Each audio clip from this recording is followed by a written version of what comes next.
Hello and welcome to DCP SideQuest episode number 6. It is the post E3 roundup discussion. Arekkz is back. Welcome back, Arekkz. Yeah. Thank you. It's good to be back. I missed you guys. Missed you too, man. Oh, we missed you. Yeah. Yeah. Also, Briar's not here today because he's on another podcast and apparently they ate him. So that's a little strange. They right? actually followed through with it. Yeah, they followed through. We were just kidding. But yeah, I know. We would. Apparently, obviously. People didn't think it was funny and they just went with it. Yeah, exactly. Super weird, right? Well, so, yeah.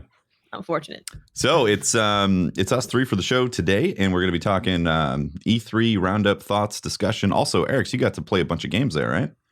Hands-on experience. Oh yes, yeah. So many games. You sent that list so many games. DM, and I was like, "Whoa, you played a lot." I was writing it. I was like, "Oh, I forgot some stuff." But yeah, there was a lot of games. Played a lot of games. Saw some more games that I couldn't play. Whew, it was a good week. That's it was great. A really good week. Yeah. Are you jet lagged? Yeah.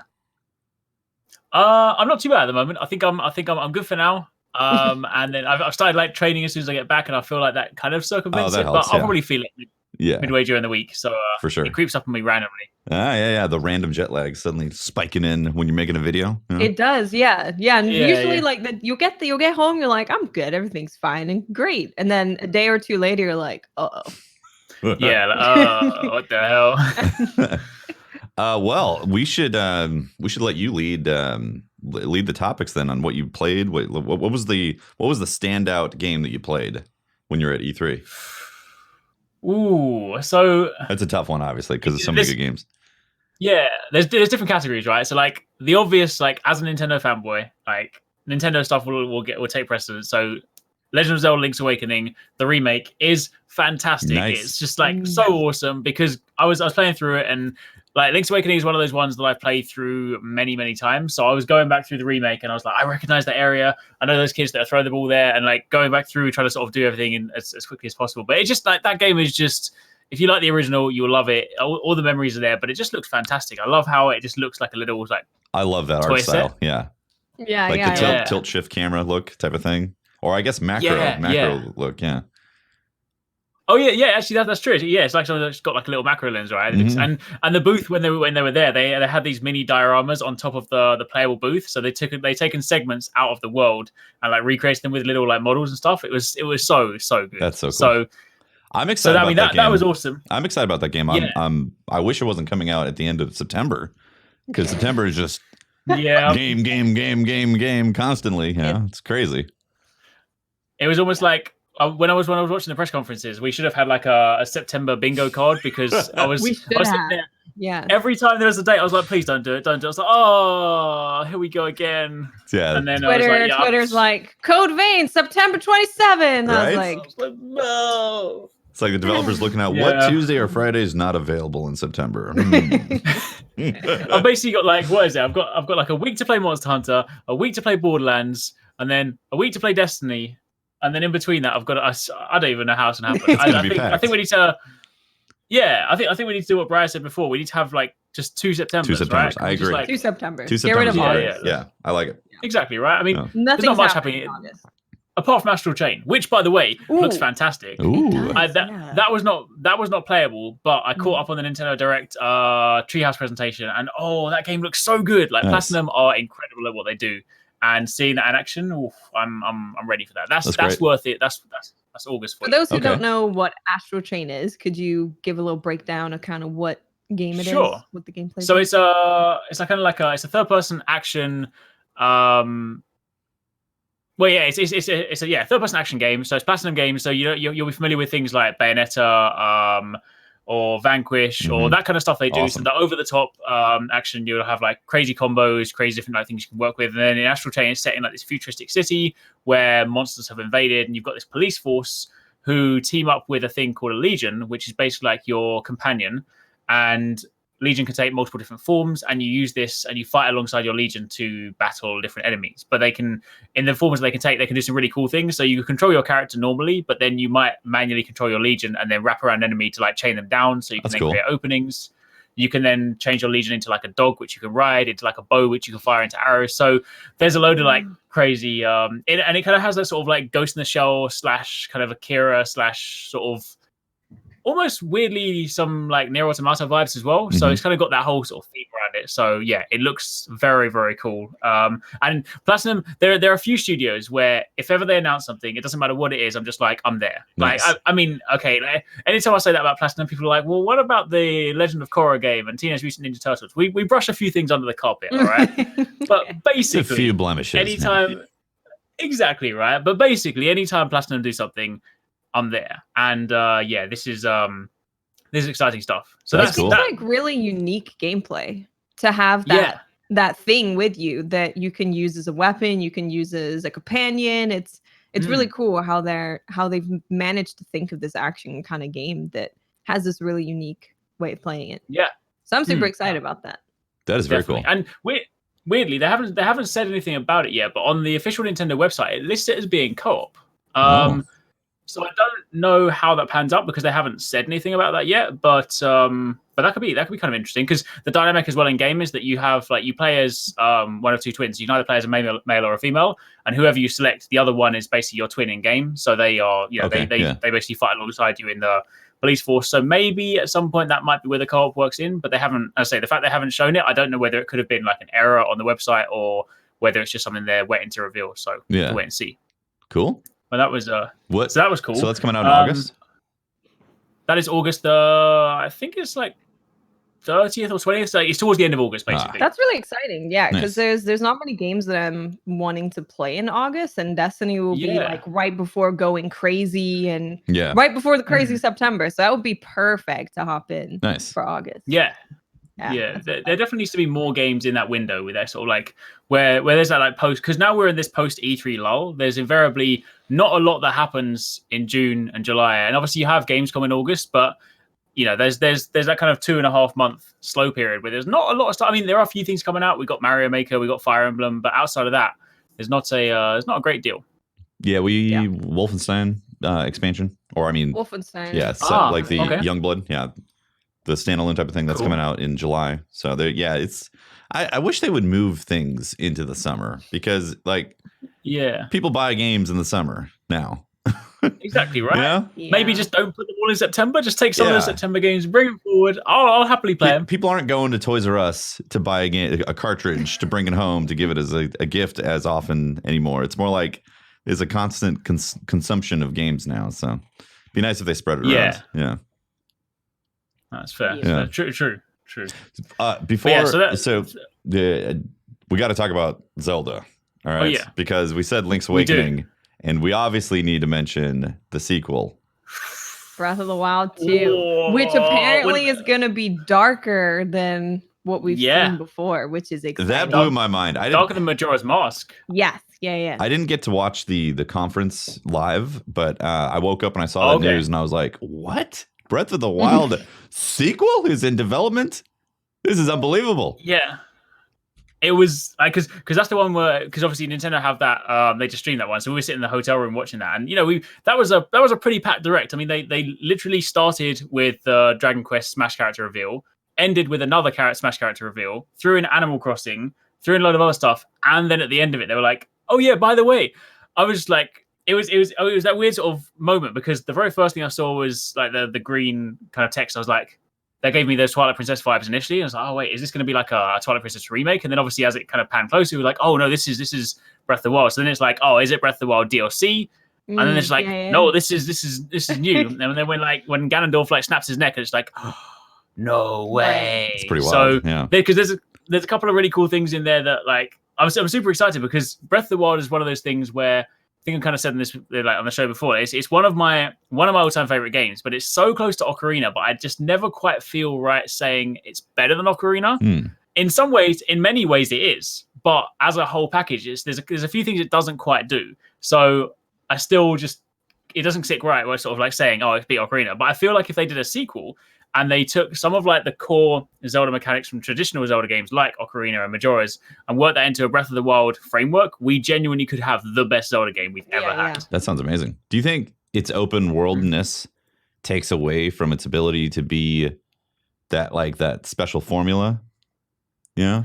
I don't think so, to be honest, because I think especially in a world like Zelda when there are so many sort of fantastical creatures and there's all that kind of feeling of wonder, right? I feel like that is almost amplified in an open world because you can go and explore it. I remember that some of my best memories in Breath of the Wild were literally just me not even doing story stuff. I would just go off on my own adventure and I'd find like a Lionel in a corner or like find like one of the flying dragons. And I'm just like, and those are the memories that stick with me. And I feel like you would only get that in an open world, but I feel like what they need to do is, it wasn't really the open nature of it that kind of detracted from it. I think it's just sort of some of the core staples that we know of a Zelda game weren't present in it, and I feel like that's where it perhaps fell a little bit short. So you know, like the Guardians, the Beasts and whatnot, they were cool, but as dungeons go, they weren't really your typical intricate Zelda dungeons, right? They were all very thematically similar, and they didn't really, you know, a lot of the time you were just kind of going through solving puzzles without fighting too many enemies. So if they felt quite samey, but there's, I guess that's kind of what I'm talking about, is that like, in order to allow you to have your choose your own adventure in that Zelda format,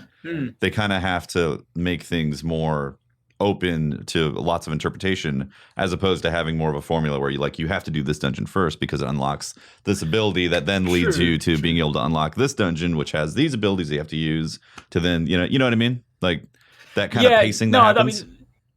Yeah, definitely true. No, I mean there is definitely that aspect to it. Or then again, like the very, very first Zelda game, I'm pretty sure like you could basically do it in whatever order you want it to a degree. But yeah, I mean there's definitely a design ethos you have to change, because as you said, like, you know, you can't say, oh, you can only defeat this dungeon if you've got the hook shot, which you have to have got by that one. Yeah. But I still feel like they could bring some of the traditional like dungeon flow back into it without, because I don't really mind. I mean, it was to a degree having the Sheikah Slate at the beginning. It kind of detracted from the earning all these new items, but I wouldn't necessarily mind that too much, because it then meant that when you came across puzzles, you were the one that had to work out what you had to use. So in some ways, that was kind of cool. But I think what they need to just do is add they can still add more traditional structure to the dungeons while still allowing you to problem solve in your own way. Yeah. Because I think that was basically one of my biggest gripes. It was like every of the 4 dungeons you did in Breath of the Wild, they all basically had the same aesthetic, and all the bosses were variations of each other. Whereas if we had like Breath of the Wild 2 with say 8 different dungeons, all with like, you know, a fire dungeon, an ice dungeon, a forest dungeon, then we'd be talking, right? Yeah. I completely agree about that. Yeah, I feel like that is. In fact, I've got a friend who just recently played through, and he kind of had the same feeling. Was like the once he did the dungeons and had that happen, he kind of lost some of that motivation to do some of the other stuff, because he just felt like he had done some of the same things and was over. It's interesting. I hope that they, like, just like you said, with OG Zelda, they can nail some of that into this formula that they have with Breath of the Wild, because Breath of the Wild plays amazing. It would be the best. Yeah, it really would. But if it had a little more direction towards it and a little more variety in those dungeons, man, that'd be nuts. Yeah. And there's potentially a hint of that, because there's that one very quick scene. There's a few fast flashes in that teaser, and there's one where it pans into what looks like a dungeon. Now, obviously, on one hand, it could just be panning into where Ganondorf is supposedly housed, but it could even be their way of saying, "Hey, by the way, this is a dungeon," and then, like, you know, so. Sure. You know, like, guys, there's dungeons. Okay, we heard it. Exactly. There's dungeons right there. Dungeons. Exactly right. Now, also, maybe they could put 100,000 Korok seeds in this one, also. So, getting 100% might be actually impossible. What do you think? Yeah. And then give you an even bigger golden poo as a reward. Yes. Like a giant one that you can wear as a hat. No, an armor set, and a golden poo armor set. I like it. Actually has value. I like it. Perfect. Then I'd actually do it. Actually do it. Arekkz, quick question: will my progress carry over from Breath of the Wild 1? No. I'm afraid not. Sadly.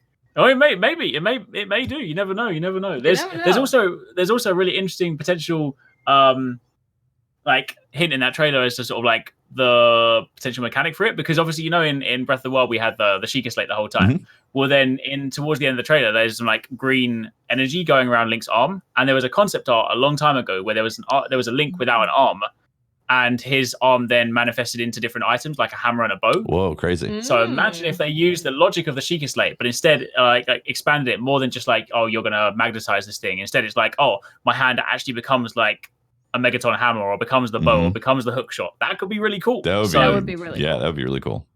I like that. Yeah. Was there any talk of dates, time frame, or anything like that? No, but I do strongly feel like it's a weird one, right? But I feel like even though they've only just teased it and they've shown very little, given that when Breath of the Wild finished and given the development time and given they've got Monolith working with them and whatnot, I feel like it might not be too crazy to think that we could actually see it either at the end of next year or the very, very beginning of 2021. Because I feel like there's that kind of like that moving sort of trend now where like a lot of companies don't necessarily want to make you wait like 2-3 years for a game, right? So that's true. So it might not be one of those things. I don't feel like it'll be like the original one where they kind of teased Breath of the Wild and we were waiting. I can't remember how, but it felt like 4 years, something crazy. So, and given that it's built on the existing engine already, I feel like the turnaround time could potentially be quicker. So I really want it to be next year. That could be cool. Yeah, for sure. They teased Metroid though, and then we haven't heard. That one, yeah. Listen, Nintendo does what Nintendo does. Pretty much, yeah. You cannot lock them down. True. But Metroid was only ever a logo. This one, we've actually seen some tangible. You're right. In-engine. You're 100% correct. The actual trailer. So, I mean, they could have just made that for E3, but let's pretend it's just taken from the actual full game, right? Yeah. Oh dear. So, what else in the Nintendo conference got you excited? Or possibly played? So from Nintendo stuff, Pokemon Sword and Shield, just like fantastic. I mean, we got to see Nessa, new gym leader. She looks great. Didn't get to play that too much, which is unfortunate because obviously it was only like a super short demo, so I didn't really get to like. It was kind of a shame that the one thing they demoed was like the gyms, because like that's the stuff of Pokemon already. I kind of would have liked sort of the open world demo so I could test out the space they've got, that like wild area. But alas, that was not playable. So that was only a quick one. Also Luigi's Mansion 3, which was really cool. I like Luigi's Mansion 1. That was always fun. So nice. that was good. But yeah, on the Nintendo front, they were the main ones that were playable. So yeah, Zelda was definitely the highlight for that one. Yeah. However, right, outside of Nintendo, so a definite highlight, which is a completely crazy one for me, because I always jokingly hate on Final Fantasy. I don't actually hate it, right? But I do it because I as a Zelda fan, I have friends that are like massive Final Fantasy fans, so it's kind of tradition, right? I know 260's in chat. It's kind of tradition for me to hate on Final Fantasy. But I played the remake, right? And I couldn't walk away from it not being massively impressed. It was actually incredible. Wow. So that's really exciting. To preface this, I've never played the original Final Fantasy VII. I know, shock horror. I'm sorry. Unbelievable, Arekkz. This is the last episode. I'm sorry, man. I know. Sorry, guys. I won't be back next week. They'll get a new host. But I went into it, and at first I wasn't even going to get to play it because we only had 2 slots. So there was myself, 26 and Paradise were there. So those guys were playing, and I was going to watch. And then someone came over, and they're like, "Oh, do you want to play?" I was like, "Oh no, I'm just watching these guys." So they're like, "No, there's a free station." I was like, "I might as well play." So I went over. Being the skeptic, I was like, it's no Zelda, but whatever. This is amazing. And then I was so, and also part of the reason I never wanted to go back and play Final Fantasy VII, right, is because apart from Pokemon, I'm not really a turn-based guy, right? I don't particularly like most turn-based games.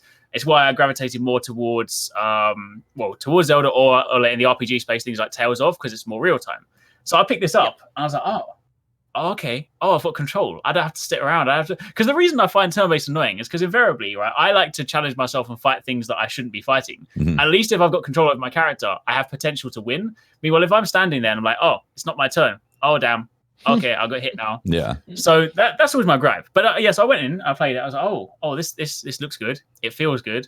Combat's actually really cool. And the way they've merged the real-time aspect with the ATB system is very, very good. Nice. So, just for anyone that kind of hasn't necessarily sort of seen the gameplay, to preface this, you basically go around and you attack in real time first, just by like spamming the X button and just sort of doing like a regular attack. And in doing this, you build up your ATB meter. So you can just attack regularly if you want to. Obviously, you're not going to do the big damage doing that, but you can do that, and you can run around freely, hack and slash. You can dodge around, so you've got complete control. But then when you want to start using your big moves, your special moves, your magic moves, they consume ATB, and then you tap the meter.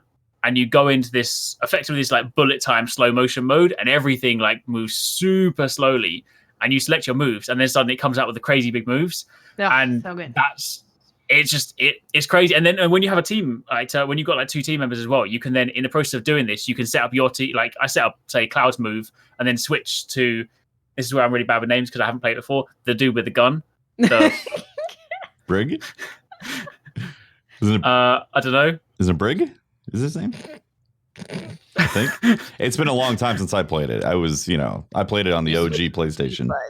Switch to. Everyone knows Barrett. That's what it is. My bad. That's it. Oh yeah. Gundude, exactly right. You switch to Barrett Gundude, right? And then you spin around and obviously you input his moves, and then you're synchronizing everything. And yeah, it's just like the boss battle is really like it takes a boss battle which to me before wouldn't necessarily look too interesting because it's just you wait your turn and you do an attack. So suddenly it becomes this really active, like you have to be on your toes all the time. Yeah, I was very, very impressed. I walked out, I was like, I can't even pretend to hate on it because it's really, really good. That's super exciting because man, we've waited a long time for this thing to come out. When was this announced? So like long time ago. I think it was like 50 years ago. 50 years, yeah. Was it 2016? Was it 2016? Oh. Maybe earlier? I have no idea. I feel like it's been announced for a long time, but like always one of these in production type of thing. Are they, so I didn't look at much details on this, on release dates and all that. Have they given us timeframes and all that? This one is it March is this March 20th? I feel like it's one of those. It's March 20th. Yep. March 20th for that. And are they, so is it the full game, or are they also doing episodes like they were talking about in the past, or is that gone now?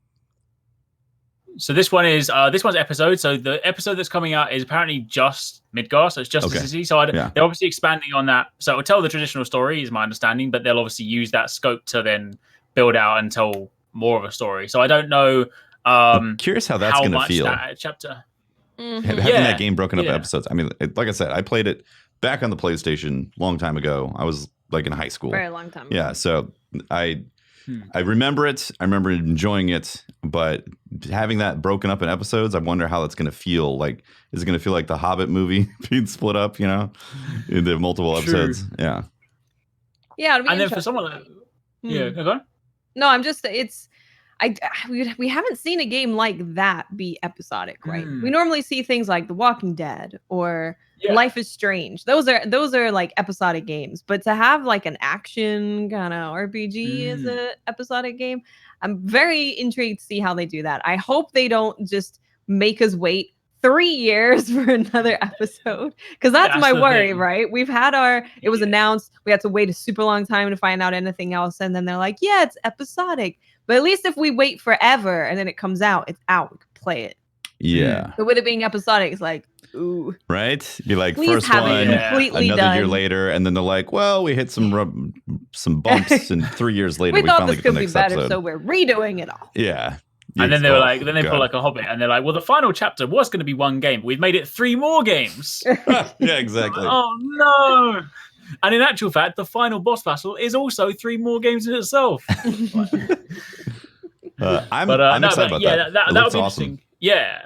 And especially considering like I'm going to be like, I'm not going to go back and play the original. I'm going to play Final Fantasy VII through the remake. So I'm going to get to experience the story, but I'm going to have to wait. It's going to be like an anime season. I'm going to get to the end of the Midgar and be like, you know what? I was wrong. This is great. When's the next season? They'll be like, yeah, TBC. Yeah. It's coming at some point.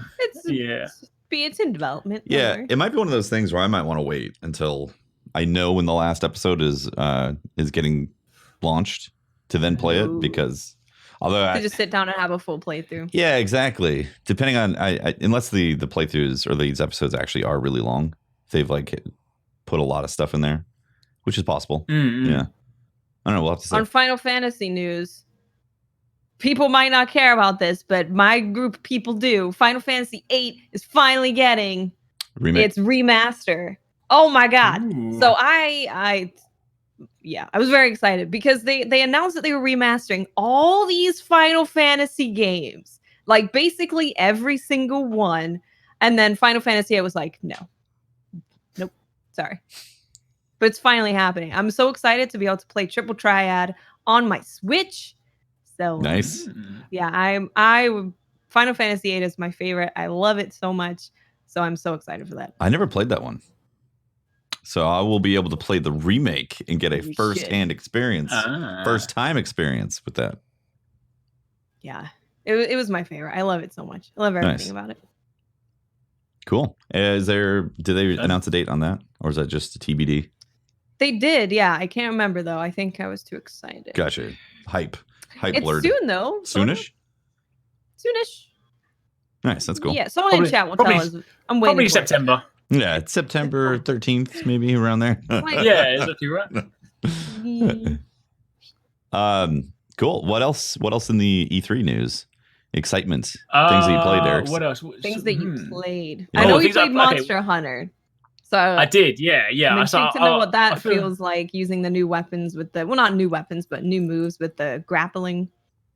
That felt really cool. That felt very, very cool. So I mean, that's like I knew that was going to be good. I was like, it's Monster Hunter, right? They're gonna do it right. But it was quite interesting because it's always that struggle, because when you go and play at a show, you have like limited time to get used to everything. So you jump in, you open up the hunter notes, and like, all right, cool, what's new? So then you start a hunt, trying to use all the new moves, invariably getting slapped around by the monster because you're not playing optimally. You're just trying to like spam out these new moves. But it worked out really cool. Like it was interesting to see the clutch claw in action, because that from all the kind of showcase they did, they made a big point of like, oh, you can grapple onto the monster. A lot of people were like, is this going to be something you spam?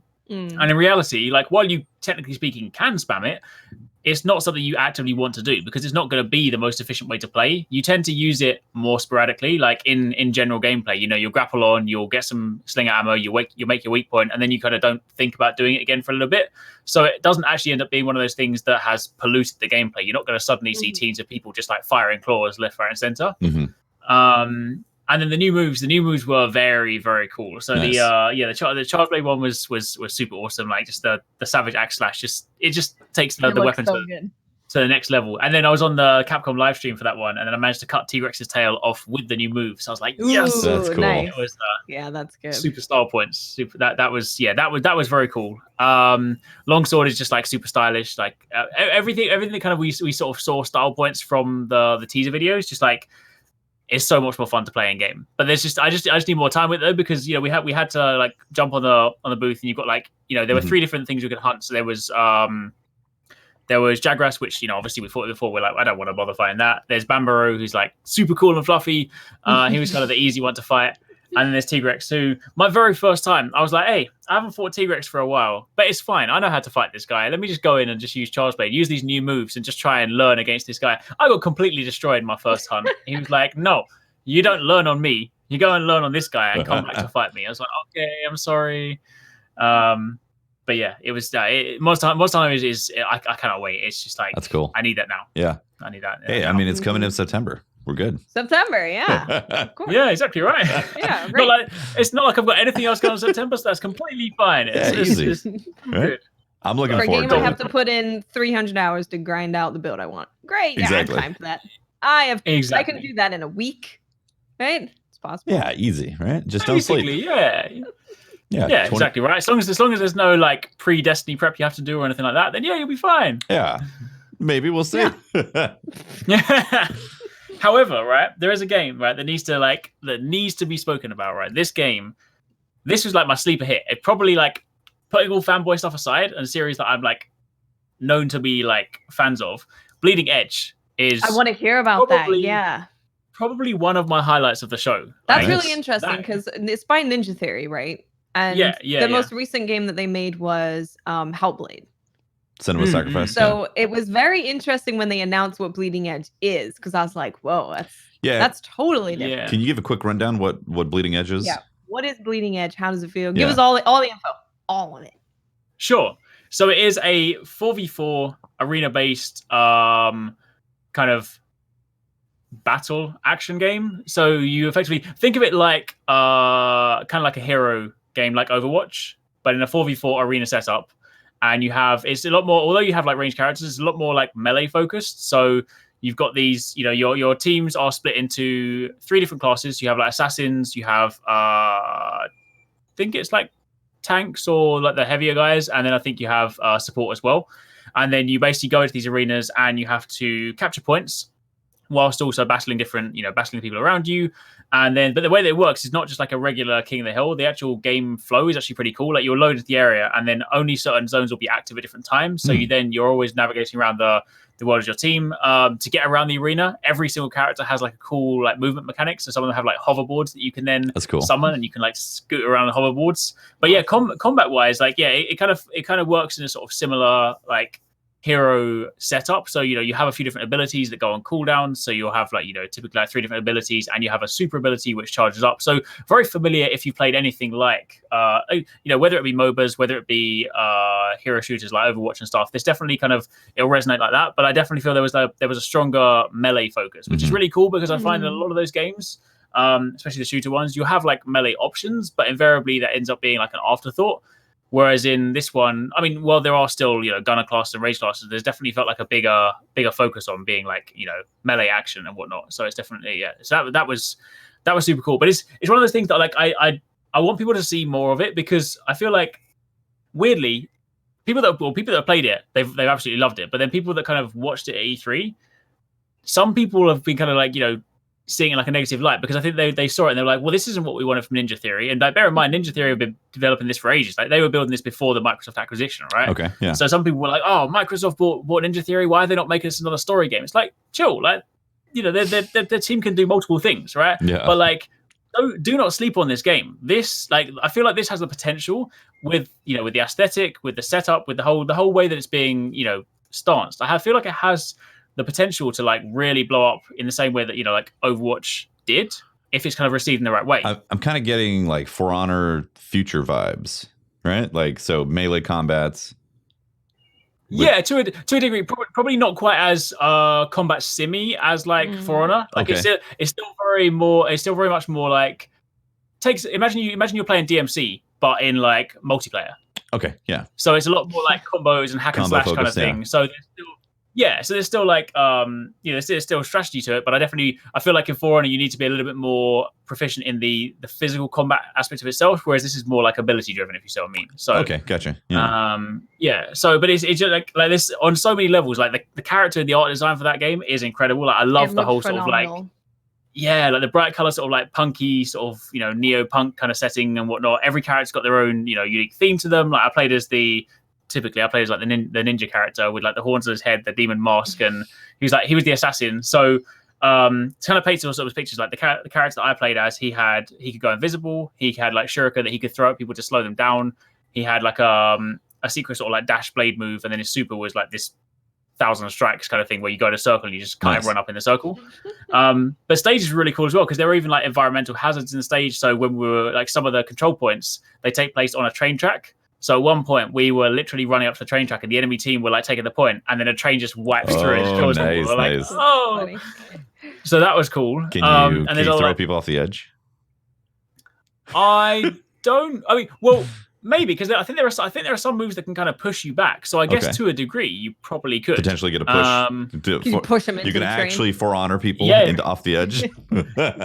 I mean, hopefully. I once had a bad encounter with a train because there's like a jump, there's like a down plant move. So I jumped in the air and I did like a down stab to kill someone, and I got the kill. But then there's also a slight ending lag to that move. And then as soon as I saw plants onto the track, the train was coming. I was like, oh, I've made a mistake, and that's cool. I ended up quite dead.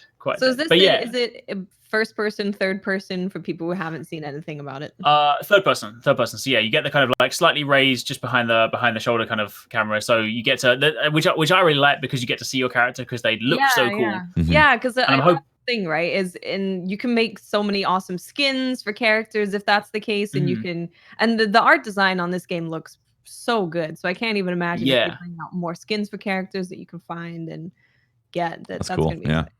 Yeah, I mean, well, there's so many different things you could do, because I mean, if you went to E3, there was like a little card that I got that I was able to redeem the kind of when I register for interest in the beta, and that actually secures like a unique hoverboard. So it already goes to show there'll be things like the hoverboards and stuff could be customizable. So there's plenty of different ways to do things like that. The interesting thing for this one will be like what their planned structure is for release. Like, is it going to be a game they sell? Is it going to be a free-to-play model? Like, if it was, they haven't spoken about that yet. Okay, yeah, that's what I was going to ask. Because it sounds like this would be a free-to-play type of. It could totally be free-to-play. Yeah, with especially with the way that they've designed everything, they could sell skins like no other. Yeah, they could sell skins, or they could do like the battle pass type of concept where like you do certain things, combos to unlock certain skins with you if you have that type of thing. Yeah. I mean, I'd be completely cool with that, because I feel like it would. I feel like that is kind of partly what any of those kind of games that got picked up and like been the massive success. That kind of partly sort of is why, right? Because then every single person can be like, oh, I can check it out, right? So yeah, exactly. It'll either be that, or if not, then it'll be one of those things that you can get it on Game Pass anyway. Yeah. So, especially given that Game Pass is now on PC, right? Maybe there'll be like a free to play version and like a premium version. So, possibly that could include some sort of cosmetic type of stuff. Yeah. But so while we don't know like too much about their release plan just yet, they do have, I think it's either the end of June or end of July.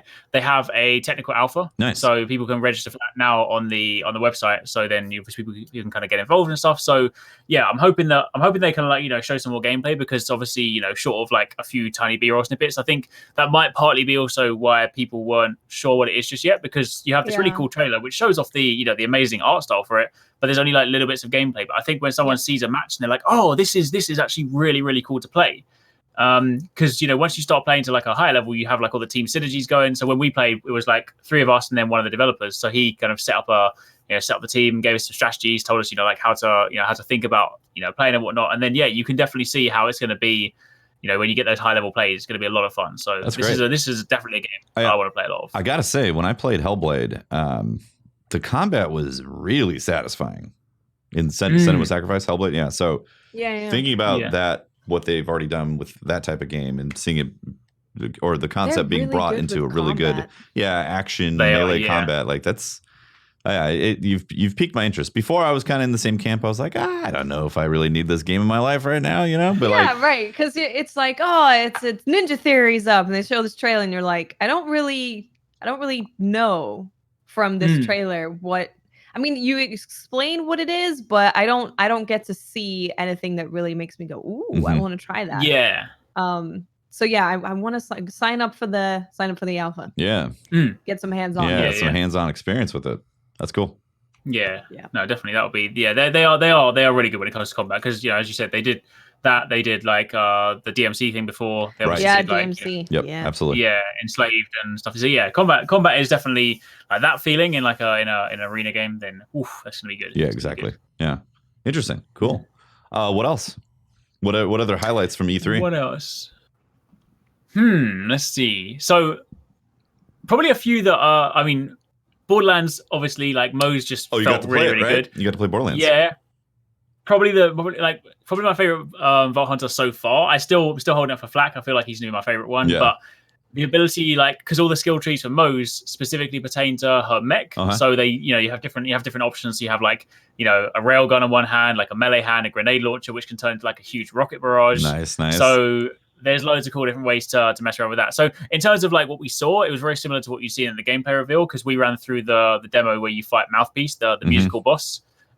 So in terms of like setting, there wasn't much new, but we were playing as Mose. So Mose is just, she like, I feel like anyone that loves the soldier class, this will be like your favorite new thing. Nice, like she is like soldier class, like on steroids. It's just awesome. That's cool. Yeah. I'm excited about that. Yeah. I'm a huge Borderlands fan, so that's going to be Christmas for me. And it's going to be conflicting because Shadowkeep is 4 days later. So you can 4 days to get to the campaign, right? for Borderlands, if you're like part of the stream team or whatever, I think they get to play a bit early. Oh, really? Oh, I think so. If you just got to weasel on in there, Tef, and then you get a few extra days that you don't need to worry about. Yeah. Did you guys hear that beep? Fair. I did. Okay. I did not. Okay, I think your mic might have. I heard like a beep beep. Well, it's just why is it beeping? I don't know. Oh, so is Tobias? Is he pushing buttons? Tobias is playing with the mixer, the Go XLR mixer that has like the thing that beeps out your curse words. So I think I'm pretty sure that sounds like what just happened right there. That's hilarious. Amazing. Yeah, so I'm very excited about Borderlands. Something. Did you play Borderlands 2 a lot at all? Yes. Yeah. Do you feel like the gunplay is on another level from that lineage? Borderlands 3? 100%. Yeah. If it, like they've put so much work into like how the guns feel now, because I've recently got like the first time I played Borderlands 2 was like back when it first came out, but I recently obviously jumped back in just like briefly, and it's you can notice it. Like they've definitely like worked really hard on how the guns feel and handle in 3. So yeah, they've got a lot of personality. So I think that's super important. Yeah, it's gonna be fun. Yeah, so that's great. What else? So that was Borderlands. Then there was so a couple that I didn't obviously get to play, but we just saw in the conference. You guys might have spoken about this last week, but Tales of Arise, I am very excited about. Massive Tales of fan, and although we only saw like a tiny snippet, they're taking the visual style in a very new direction, which I am completely cool with because it looks amazing. Mm-hmm. It does. It looks beautiful. Yeah. So really I don't know if you have any of you played like Tales of games before? I have not. Yeah. I have. Yeah. So the Tales of games, like I've always really liked them because they kind of going back to what I was saying about the Final Fantasy thing before. They operate around like a real time battle system, but you still like collide with enemies and go into the battle sequence, and you're then in this like arena, but you're free to move around whenever you want when you're doing that. And combat's always been very, very flashy, but they've also always had this like very anime cel shaded aesthetic, which I appreciate. You know, some people that isn't necessarily always their jam, but this one's got a slightly more. It's still got the cel shaded look to it, but it's definitely got like a. I don't know how to properly describe it because it's still got the anime feel, but it's not that sort of like flat anime cel shaded look that it almost looks like you've just taken it from a physical anime. It's got more like that.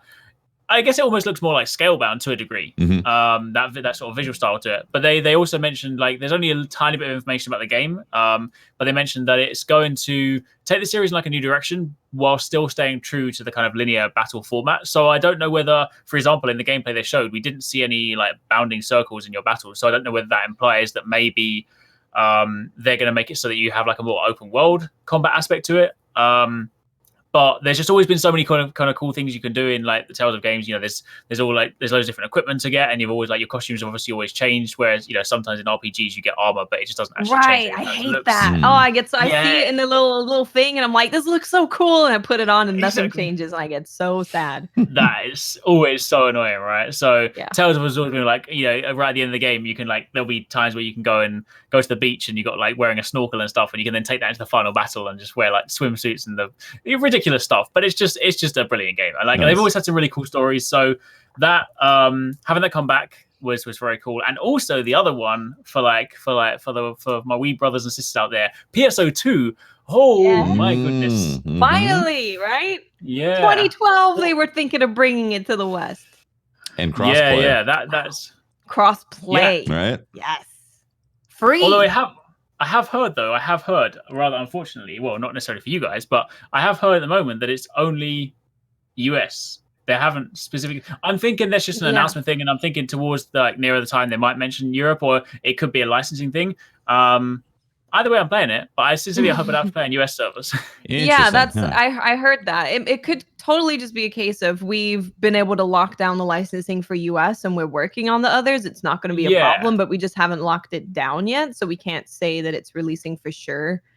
So I'm hoping that's the case because I was like, I will be unfortunate if. But for PSO2, like if anyone that maybe like in chat hasn't played like Phantasy Star Online before, if you like, you know, your looters, if you like Destiny or anything like that, which I'm sure a lot of you do, PSO is another one like the OG loot kind of games. It's like it was sort of, I guess it was almost to a degree like MMO lights before they were like a thing, right? Because you had tons of different quests, tons of different classes, tons of different loot to gather. Loads of different weapons, loads of different styles, and you go out on missions and you go out on these kind of quests and you just hunt giant beasts, and I guess it's kind of almost like a mix between something like an MMO and something like Monster Hunter. So awesome. You definitely have those. Yeah, so it ticks all those boxes, and obviously you have the crazy wacky customization. But yeah, it always looked really. It was like a really, really fun game. Like I played it back on GameCube. And then number 2 looked fantastic, but it sadly never came over here. So to see that during the conference, I was like, I did not see that coming. That was the one that I was like, what the hell? Yeah. That's great. Yeah. So it's really exciting. It's, Phantasy Star is largely talked about as the game that kind of set up for games like Destiny, right? It's the game. Everyone talks about Phantasy Star. They're like, that is the game. It was the best thing ever. So to have Phantasy Star Online 2 coming to the West, cross-play, free, I'm very, very excited. We definitely need to play Tefty. We need to get you in some Weebin. Gotta make a Weebin anime waifu type of character. Yes. Gonna go slay. Yep. And the armor changes. So. We gotta. You'll love it. You'll love it. Did they put a date out for that also when that was dropping? Next year sometime? I did. It was 20. Did they? Or did they just say sometime in 2020? Let me look. Was it sometime? I think it's. I felt like they were talking about spring next year, but I could be wrong about that stuff. I think it might be something like that. Yeah. Oh, this is in 2012. That's not the date I'm looking. 2012, Fantasy Star Online 2. 2012, guys. Just gonna go back in time. Because the more free-to-play games that open up that market, and also cross-play and all that, like I feel like it pushes the industry forward when those things happen. You know? Yeah, it says spring 2020. Spring. Okay, it is spring 2020. Yeah, spring 2020. Yep. Yeah. So we'll see if that actually gets launched, or maybe they're going to have like a early access beta or type of thing to get people started up. That'd be really cool. Yeah, to kind of get a taste of it. So cool. Yeah. Any other games? So I got to see a behind closed doors demo of Marvel's Avengers. Oh, okay. Oh, yes. There was quite some controversy around this. One, people just being stupid and being like, doesn't look like Avengers, don't like it. When it's like, guys, do you know how much it would cost to get the likeness of all of them and the voices and all of that? That'd be so expensive. Difficult. It would be so expensive. Yeah. And the voice cast that they showed who was playing each character is phenomenal. So the voice acting is going to be good. The other side of the controversy was just that they just didn't look very good. Like the armor looked kind of bulky on Captain America. And yeah, they said a lot of people were saying it looked like the budget Avengers.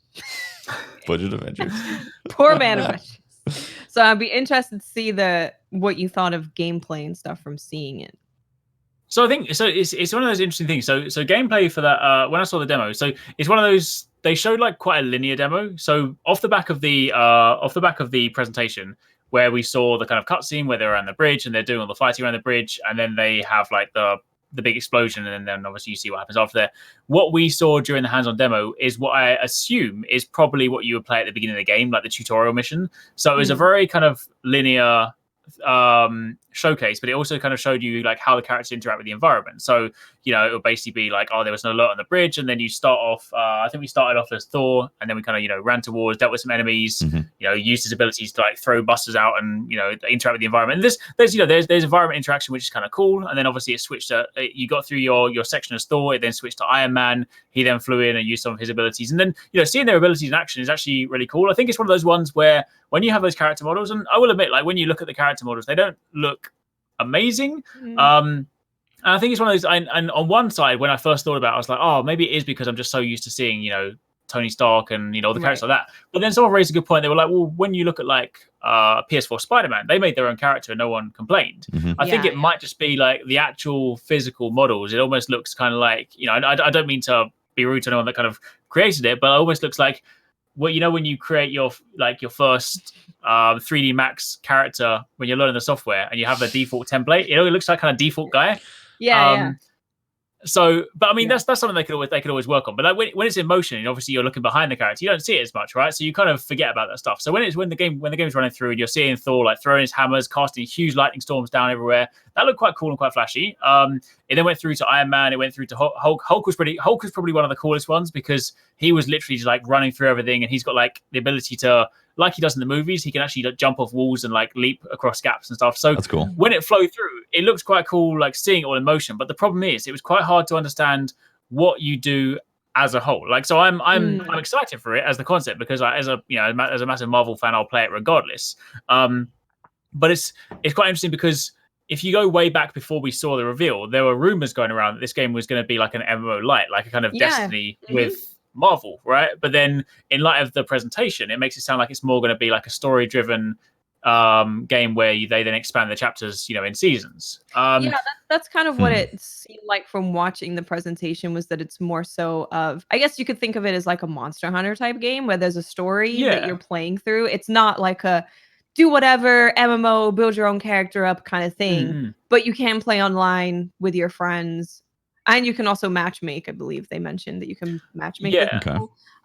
So you can play with your friends, you can matchmake and go through the story with your group of Avengers. I mean, that sounds fun. Yeah. To check it out and to play as a Marvel Avenger.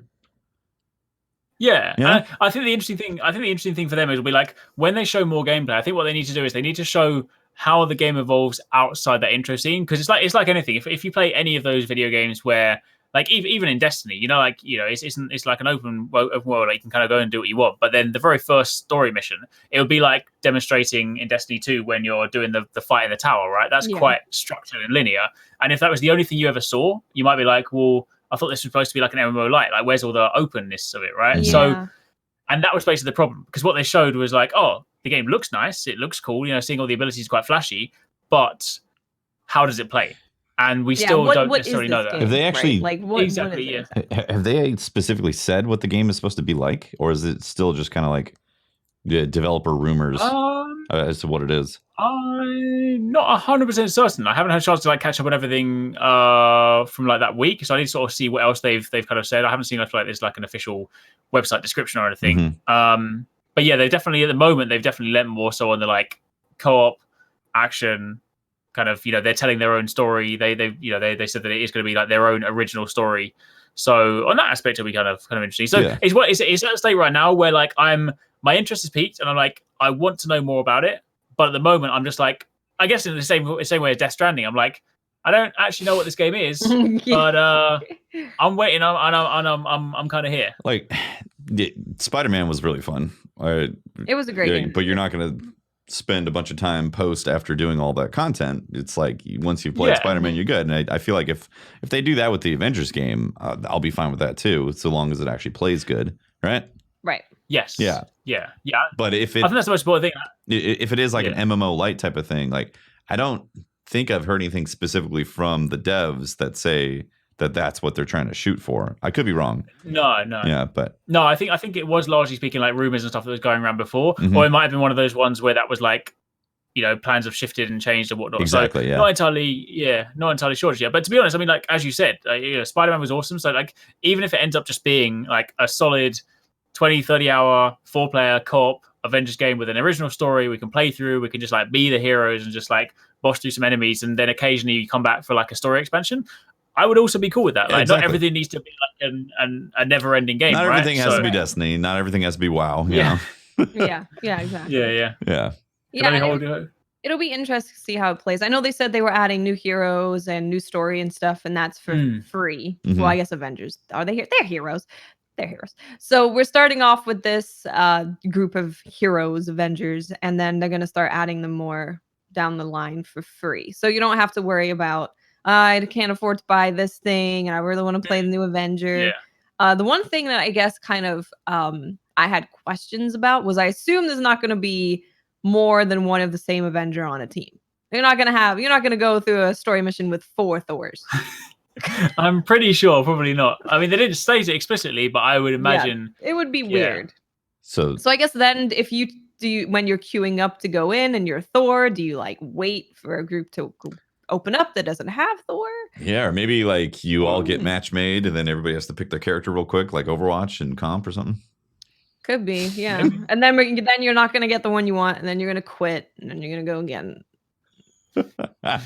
True. So that's one of my concerns, is that because if people are doing online matchmaking and they don't get the Avenger they want, they will leave. Like, they will. Sure. 100% leave. Yeah. So I hope there's a way for them to do that. Like, maybe it would be really nice if you could choose the Avenger you want to play, and then it just matches you with a team that spot isn't filled. Then you're maybe it just puts you in there with like four Hulks, right? Yeah. I mean, I'll be cool with that, right? Just like everyone's Hulk smash everything. Yeah. They're all different colors: purple Hulk, yellow Hulk. Yeah. One has a top hat. Sure. Yeah, that's what it is. Top hat, glasses. Yeah. There you go. Bearded Hulk. Amazing. One's wearing a suit. So, any other games that were standouts? I'm just trying to think now. Trying to remember my list of all these games that I played. How was the overall feel at E3? Like on the show floor and all that? Like, you obviously got some time to walk around and see the feel of the show.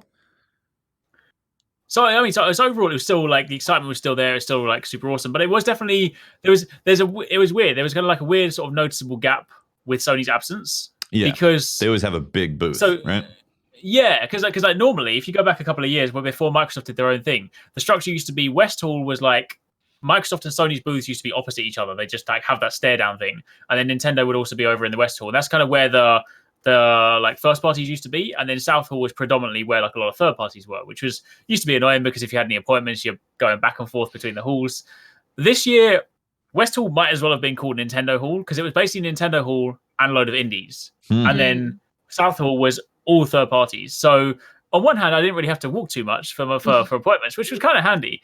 But yeah, it was quite noticeable. Like this because Nintendo always dominate a huge space in the West Hall. They always like their booth is probably one of the best of the show every year. Anyway, they always just do like this crazy thing. It's like a theme park for Nintendo. But then outside of that, the West Hall just felt quite empty. Like, you know, that's no disrespect to like the indies that were there, but like they didn't obviously where you have indie booths, they're a lot kind of smaller. They just have like posters for whatever their game is. They don't necessarily have the budget to do like a huge hefty booth. So as a result, their presence isn't as big. So there was definitely like on that front, it felt almost like a kind of just like half a hall. Interesting.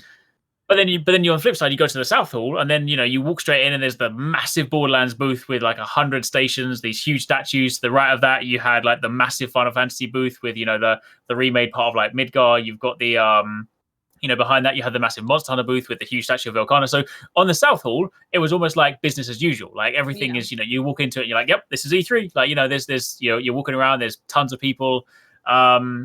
And then, but I mean, to a degree, maybe it felt like a little less busy, but then maybe that's also because they were slightly more organized this year because they had like media lines and stuff. So I was able to that's good.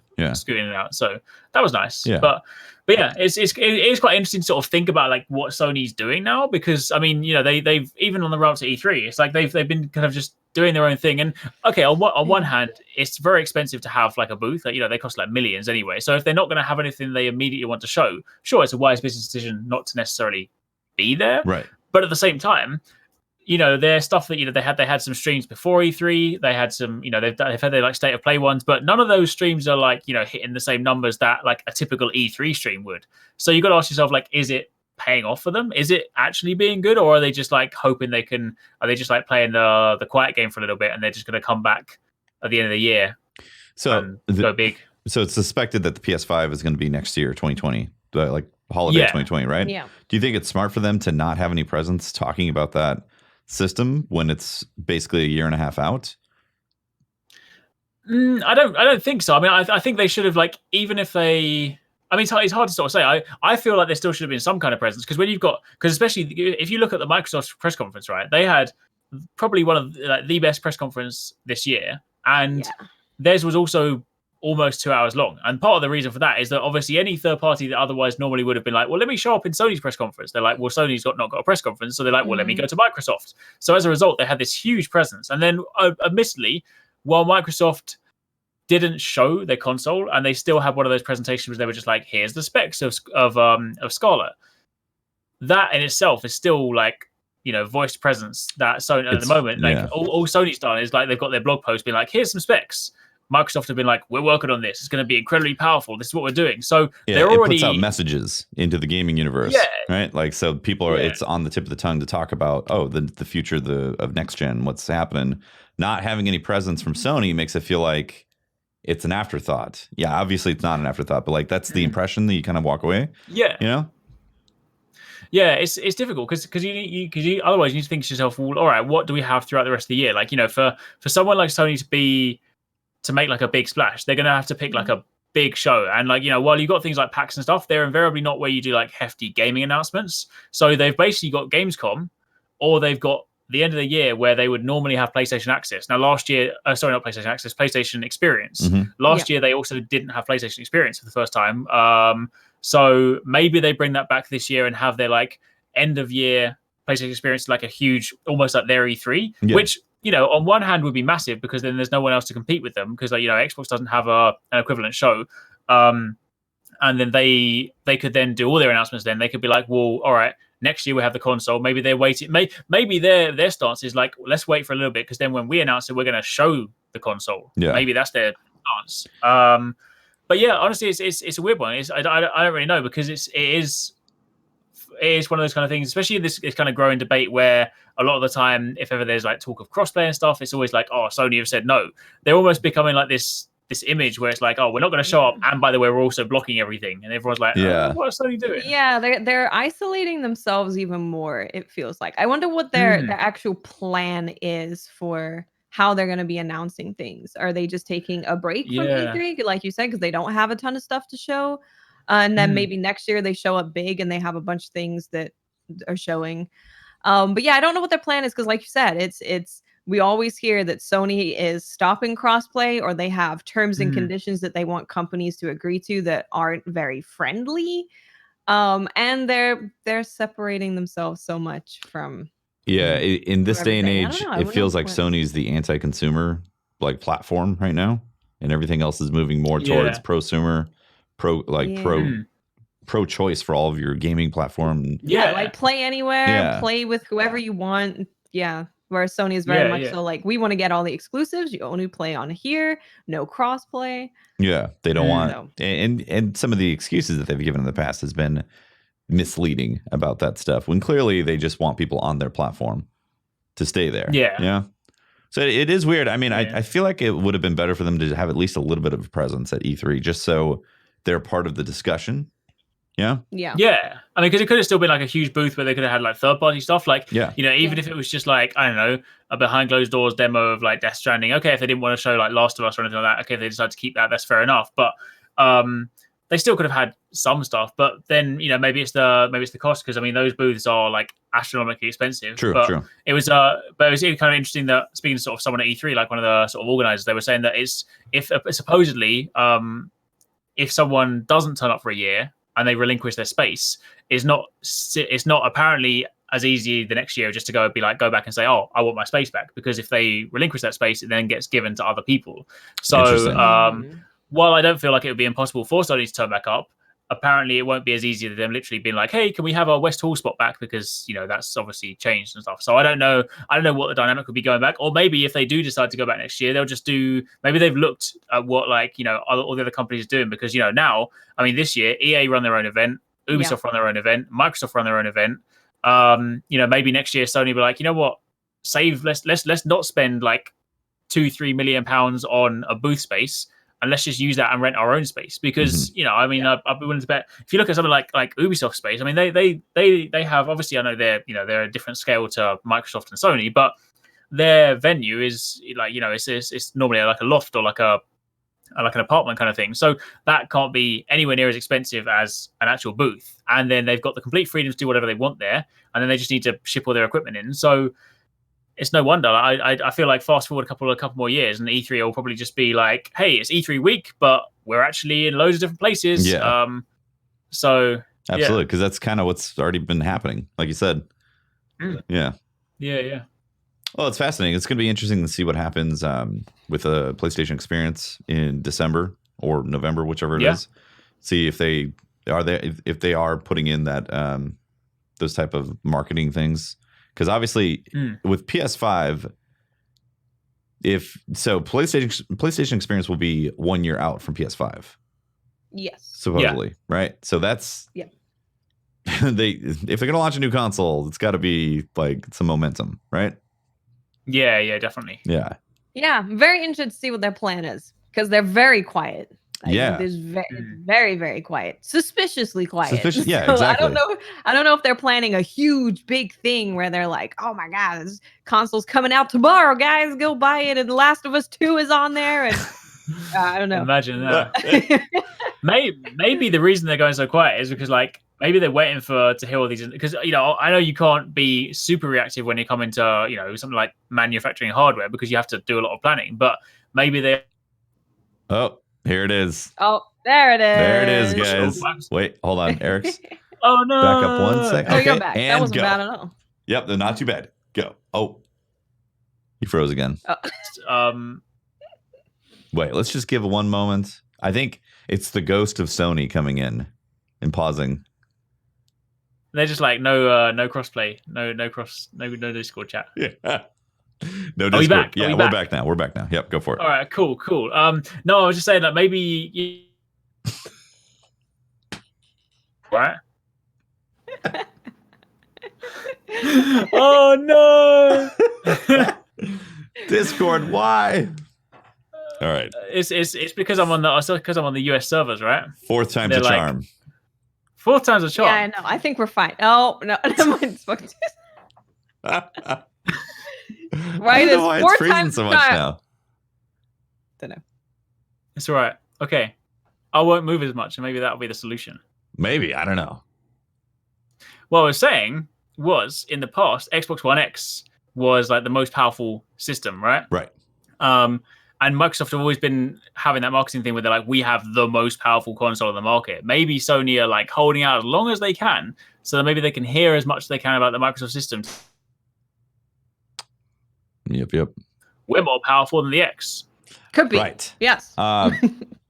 So interestingly, it seems like they're being developed kind of at the same time with the specs. So AMD is licensing both for Microsoft and Sony, and it looks like we could have a pretty on par or on parity next gen console between Xbox and Sony this next generation, which I think would be great personally. Like I think it's stupid when there's you want to get this console because it's more powerful, but you want to play on this console because of the games and all that. Like, how about let's just make it an even playing field? They're both powerful enough to deliver the games that we want to play right now. That would be great. And then it's a choice of which platform you like, as opposed to which one has the more power. You know? Exactly, right? Yeah. So it's really fascinating to see this because it's definitely moving into a different market. Also, PC gaming has like exploded in the past like 5, 6, maybe even more. Like the amount of the amount of GPUs that are being sold now, and that industry has exploded, and PC gaming is becoming more and more normal or normalized. So I feel like I personally feel like Microsoft is really smart in moving more towards that direction, to where they want to compete with the platforms, like the Steam Epic platform, be their own platform for gamers, but also have a console option, as opposed to just strictly being a console. Focusing on console, yeah, like the Xbox Game Pass being $1. Just get that for $1, and even the full price of $15 for, you can play anything, anywhere. You can just hop on there, play a game. You can play for 5 minutes. Maybe it's not your thing. You didn't have to spend $60. Like that is great. I want to see more of that. It's just think about all the games you're gonna play that you second guess buying because of the price before, and now you can just kind of hop in. Yeah, exactly. I thought Arekkz was listening intently to me. He's been locked into the void. I am back. Sony is only getting involved. They're like, he's been speaking too much. Yeah, too much discussion about Sony here. That's what's going on. I think so. I think that's what it is. So yeah, it's been a fascinating E3. Honestly, I've actually really enjoyed it. I was concerned about how E3 was going to feel with like Sony not being there, but like I feel like there was a ton of games that very much so looking forward to. Games. Yeah, a ton of games that were announced to be in development or coming out next year, coming out later, that I was like, I'm really excited for. A lot of games that were shown, both indie games and AAA games, I saw that was really interesting to me. Yeah, exactly. So yeah, it's good times. I'm very excited about the future of gaming, and whether or not Sony wants to play ball and be more prosumer or not, it's fine. They'll obviously have some really great games that are going to be exclusives to the platform. Oh yeah. And it going forward in the future, it's probably going to be own a PC and have whatever latest PlayStation console. That's probably what it's going to be like. But Microsoft's still selling you Windows, so exactly, selling you Windows and a Game Pass. So I don't think they're too bothered. There's always going to be the people who prefer playing console. There's always going to be those people that like having it on in their living room to play on their couch, having it in their bedroom to play while they're in bed. So that's always going to be there. But Microsoft also just being like, well, let's just focus on people playing anywhere. Give them a Game Pass. Give them cross-play, maybe. Yeah. Cross save. Yeah, exactly. The landscape is changing a lot. It is for gaming. It is drastically changing from what we've experienced before. Yep. So the next few years are going to be extremely interesting. Yeah, I guess that's kind of what I'm trying to highlight is that if you look at the past 10 years and how things have changed, like PC is a serious contender now for a lot of that market share in what gamers are choosing. So it's definitely true. It's evolving. I feel like it's evolving past like just strictly console wars, and then you have your PC Master Race stuff here and there. Like I feel like it's going to be a lot more open and or with Stadia and mobile options All those combined, like consuming games of really high quality, is going to be across the board in many different spots. And it's good. It's good for consumers. Good for gamers. Mm-hmm. Yeah, it's really exciting to see more games getting crossplay, cross save. That's a huge thing. I cannot imagine being a kid and being like, I can play Call of Duty with everyone on Xbox and PlayStation, and the community is always full, so many people. I could never imagine that. And now we're in a point where we're going to be able to play with everyone, no matter what. Yeah, exactly. That is awesome. Very exciting. Very, very exciting. Maybe we'll be able to raid with Pope Bear one day, Tefty. One day. One day. One day. Someday. Arekkz, what did you think about Stadia? I mean, I pre-ordered the Founders Edition because I was like, well, I mean, I'm like, I like tech, right? And I'm like, I'll buy it. I'll see what it can do. I'm interested to see how it genuinely holds up. You know, they said they gave that chart of, you know, how it'll perform based on your internet connection, but it's one thing to put it on a chart. It's another thing to actually see it in action. Completely agree. Yeah. I do feel like, even though I'm buying it, I do feel like I won't use it predominantly. I would never be like, say for example, you know, Shadow keeps available on it and it's like raid day. I would never be like, guys, we're raiding. I'm playing on my Stadia yesterday, right? But what I would use it for would be when I'm like, if for example, if I'm traveling and say I was like at E3 and I'm like, oh no, Zur this week he's got like the new like Shadowkeep exotic. I really need this. Yep. I'll log on my Chrome browser. So I feel like I'd use it more for accessibility, or if I was just chilling down like in the front room, I'm like, oh, I feel like playing. Situations where I'm like, oh, I just passively feel like playing games, as opposed to the primary console. Yeah, I feel you on that, and I agree. You just had a quick, little pause in the middle, but we definitely understood what you were saying. We knew what you meant. Yeah, the intention was clear. We agree with those things. Yeah. It's going to be a big thing for traveling, for me, for Stadia to travel with. Unless they put Destiny on Switch, then I can play it on the Switch. But yes, to have it, to be able to just, you know, be away and there's something happening that you need to go and pick up. There's an event happening that you want to kind of start. Because, you know, when you're traveling, you're on vacation, you have that moment in the hotel room when you're done with your day that you're kind of just chilling. So you could totally hop on Stadia and get some stuff going.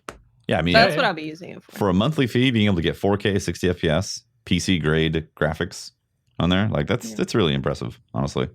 I think that's one of the things that, like, if you have an internet connection and people don't want to spend the money on a PC but have access to that quality, Stadia will be a good option until next gen consoles come out for $500 potentially, if they are 500, and give you 120 FPS, or 120 FPS 1080p.